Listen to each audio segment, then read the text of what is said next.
गुप्ता साहब, आपका बहुत बहुत स्वागत है भारत एक्सप्रेस के इस कार्यक्रम में। और दुर्गादास उइके जी बैतूल से सांसद हैं और शब्दों से अगर बात करें तो एक सामान्य से व्यक्तित्व दिखने वाले बहुत ही आध्यात्मिक व्यक्तित्व है दुर्गादास उइके जी। केंद्र सरकार में ट्राइबल के राज्य मंत्री हैं और इन्होंने एक पुस्तक लिखी है, कल मुझे बताई, वो बुद्ध की ओर ले जाती है। हमारे आदरणीय सर उनको उस पुस्तक को शायद बहुत पसंद करेंगे। और गजेंद्र पटेल जी हमारे साथी हैं, खरगोन के सांसद हैं, दूसरी बार के सांसद हैं।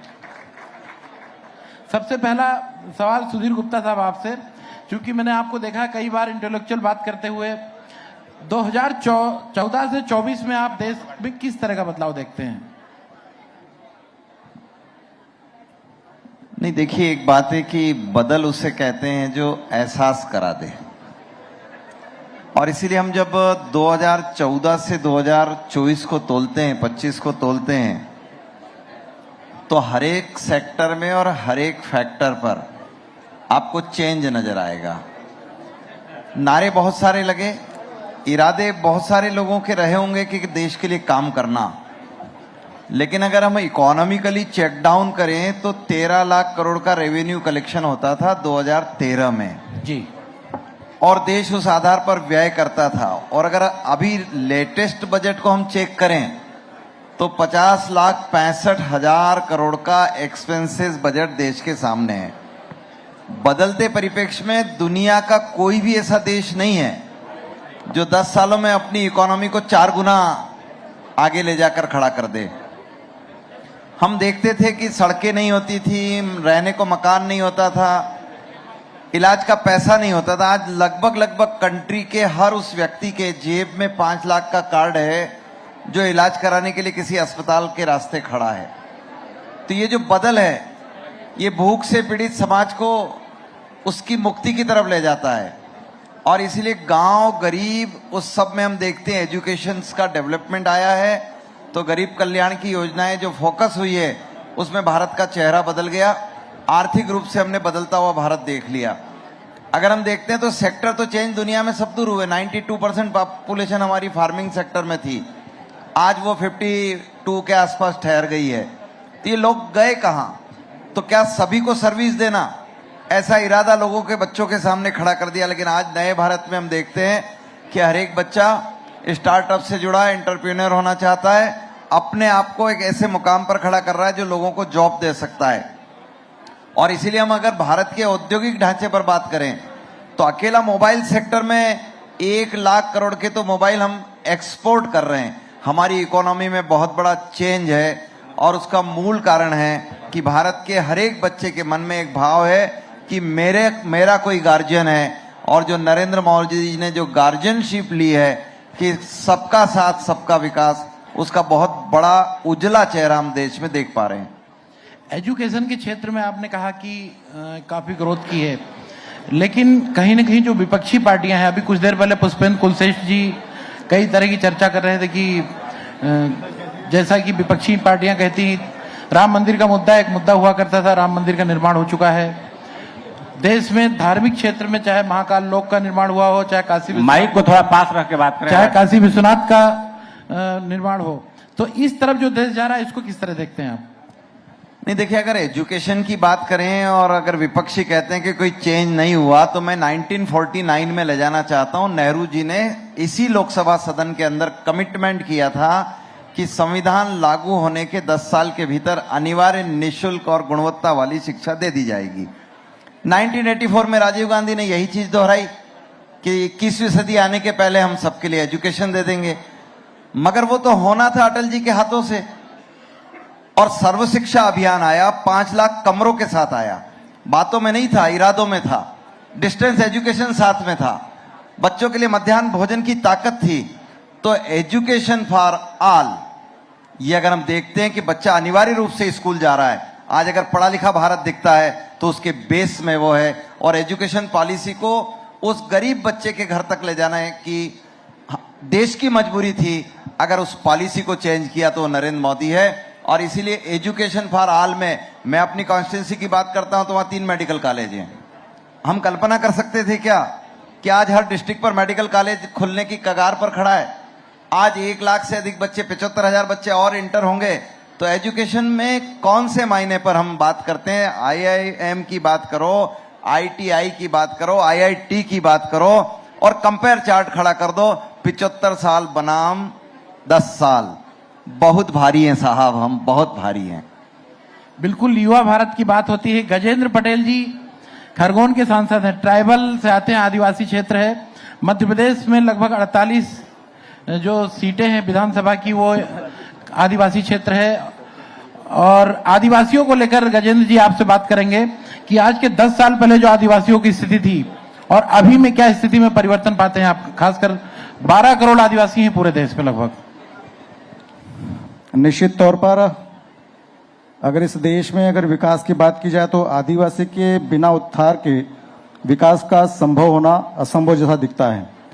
परंतु पिछले 10 सालों में देश के प्रधानमंत्री नरेंद्र मोदी जी के नेतृत्व में आदिवासियों की जीवन शैली में, उनके कल्चर में, उनके संस्कृति में, उनकी परंपराओं में अभूतपूर्व परिवर्तन आया है। जैसे अगर हम बात करें कि कांग्रेस के समय में जनजाति मंत्रालय भी नहीं हुआ करता था। पहली बार अटल बिहारी वाजपेयी की सरकार में अगर आदिवासियों के हित के लिए अगर मंत्रालय बनाया गया तो पहली बार अटल जी की सरकार में आदिवासी मंत्रालय बनाया गया और वहीं से आदिवासियों के विकास की गाथाओं की शुरुआत की गई। वन और जंगलों में रहने वाला ये समाज जो अपनी जमीन के लिए लड़ता है, लंबे समय तक विपक्ष के लोगों ने कभी भी उसको लाभ नहीं दिया। अगर वनों में वन अधिकार के पट्टे दिए तो अटल बिहारी वाजपेयी की सरकार ने दिए, भारतीय जनता पार्टी की सरकार ने उनको लाभ देना शुरू किया। वहां से आदिवासियों की लाभकर योजनाएं शुरू होती है। आज भी देश की आज़ादी के 75 साल बाद भी 65 साल तक कांग्रेस की सरकार रही। गांव में रहने वाले आदिवासी समुदाय को शुद्ध जल पीने का अभी तक लाभ प्राप्त नहीं हो पाया। यह पहली बार मोदी जी की सरकार थी जिनने जल जीवन मिशन के माध्यम से आदिवासी लोगों को शुद्ध जल मिले, वो टोटी के माध्यम से मिलने का काम भी नरेंद्र मोदी जी की सरकार में शुरू हुआ। शिक्षा के क्षेत्र में आप देखिए, कभी विद्यालयों की कमी थी, कभी टीचरों की कमी थी। पिछले 10 सालों में एकलव्य आवासीय विद्यालय के माध्यम से और ऐसे विद्यालय खोले गए जहाँ पर दूरस्थ जंगल क्षेत्र था, वहां पर आदिवासी बच्चे अपने आवासीय माध्यम से पढ़ते भी थे और अपनी आवास में रहकर शिक्षा भी ग्रहण करते थे। यह मोदी जी की सरकार में हो पाया है। सड़क की कनेक्टिविटी मार्ग पिछले 65 सालों में नहीं हो पाई। अभी प्रधानमंत्री सड़क योजना के माध्यम से आदिवासी गांव कनेक्टिविटी हो रहे हैं। उज्ज्वला की टंकी के माध्यम से मेरे आदिवासी बहनों को गैस की कनेक्शन मिल रहे हैं। यह कहने की शिक्षा को लेकर, स्वास्थ्य को लेकर, खासकर ट्राइबल क्षेत्र में जैसे गंभीर बीमारियां होती है उसकी जांच नहीं होती थी और इसलिए अब हमारी इस 10 साल की सरकार में कई आदिवासी स्वास्थ्य परीक्षण लगाए गए हैं, स्वास्थ्य सुविधाओं के कैंप लगाए गए हैं। कहीं के सिकल सेल जैसी गंभीर आदिवासी क्षेत्र की बीमारी का स्कैनिंग का काम किया गया और 5 करोड़ आदिवासी हमारे भाई और बहनों का स्कैनिंग किया गया जिससे स्वास्थ्य परीक्षण होकर उनका इलाज किया जा रहा है। ऐसे तमाम प्रकार के शिक्षा, स्वास्थ्य, रोजगार को लेकर काम कर रहे हैं। आप स्किल डेवलपमेंट की बात करिए, आप देखिए आप कितने प्रकार के नवाचार के माध्यम से हमारे सरकार काम कर रही है। स्व सहायता समूह में आदिवासी बहनों को लाभ मिल रहा है, रोजगार के साधन खड़े हो रहे हैं, हमारी बहनों को रोजगार मिल रहा है, हमारे युवाओं को स्किल डेवलपमेंट के माध्यम से रोजगार मिल रहा है। तो शिक्षा, स्वास्थ्य, रोजगार, तमाम मुद्दों पर आदिवासी क्षेत्र में विकास हो रहा है। निश्चित तौर पर 10 साल में जबरदस्त परिवर्तन आया है। आज पहली बार ऐसा हुआ है कि देश का सर्वोच्च पद, राष्ट्रपति का पद, कभी किसी ने सपने में भी नहीं सोचा था कि जंगल पहाड़ में रहने वाली एक आदिवासी महिला को मिलेगा। ये नरेंद्र मोदी जी का सोच था जो पहाड़ में रहने वाली जनजाति महिला को देश के सर्वोच्च पद पे बिठाया, आदिवासी बहन को महामहिम बनाने का काम देश के प्रधानमंत्री जी ने किया है जिससे आदिवासियों का सम्मान बढ़ा है। बिल्कुल, राष्ट्रपति आदिवासी परिवार से हैं। दुर्गादास उइके जी MOS हैं। क्योंकि इन्होंने सीधे कहा मुझसे धर्म की ही बात करना, राजनीति की बात मत करना। बिल्कुल, धर्म के क्षेत्र में आदिवासी परिवार के लोगों का जो कनेक्शन है, अगर सनातन की बात की जाए तो मुझे लगता है सबसे पहले सनातनी तो आदिवासी ही हैं। आप अपने 2 शब्द कहिए। आत्मीय भाइयों बहनों, भारत एक्सप्रेस का ये मंच और मेरे लाडले उपेंद्र राय जी का ये आमंत्रण और लब्ध प्रतिष्ठ चिंतक, विचारक, साधक सिद्ध श्रोताओं का समागम, मित्रों, ये बहुत ही उत्कृष्ट आयोजन जिसमें आने का हम सबको सौभाग्य मिला है। भाइयों बहनों, हम सौभाग्यशाली हैं कि भारत भूमि में हमारा जन्म हुआ। शास्त्रों में वर्णित है कि जहां पर देवता भी जन्म लेने के लिए तरसते हैं। भाइयों बहनों, गुरु शिष्य परंपरा हमारे राष्ट्र की बहुत ही अद्वितीय असाधारण परंपरा रही है। इस परंपरा में जब विद्यार्थी गुरुकुल में प्रविष्ट होता था तो सर्वप्रथम उसका मुंडन संस्कार होता था, उपनयन। मुंडन संस्कार शुद्धतम साइंटिफिक तरीके से सिद्ध है। मुंडन का अभिप्राय हमारे ऋषियों ने वर्णित किया कि मुंडन के साथ में ये चोटी रखने की परंपरा थी। ये चोटी, ये उत्तरी ध्रुव कहा गया है और ये चोटी का जो स्थान है इसमें हमारे वेदों में वर्णित है, ओम चिद्रूपिणी महामाये दिव्य तेजः समन्विते तिष्ठ देवी शिखा मध्य तेजो वृद्धिम कुरुषु में। क्या बात है। बहुत भाइयों शानदार, बहनों, तालियां हो जानी चाहिए इस बात पर, तालियां हो जानी चाहिए। सर, हम इस दिल्ली की विराट बात कर रहे अंतरिक्ष से थे जो भी सर। बरसता है वो इसी केंद्र के माध्यम से मस्तिष्क को कल्प वृक्ष कहा गया है। भाइयों बहनों, यहां तिलक लगाते हैं हम। ये तिलक ऐसे ही नहीं लगाते, सिर्फ यही क्यों लगाते? नाक पे लगा लेते, गाल पे लगा लेते, इधर लगा लेते, लेकिन यही क्यों?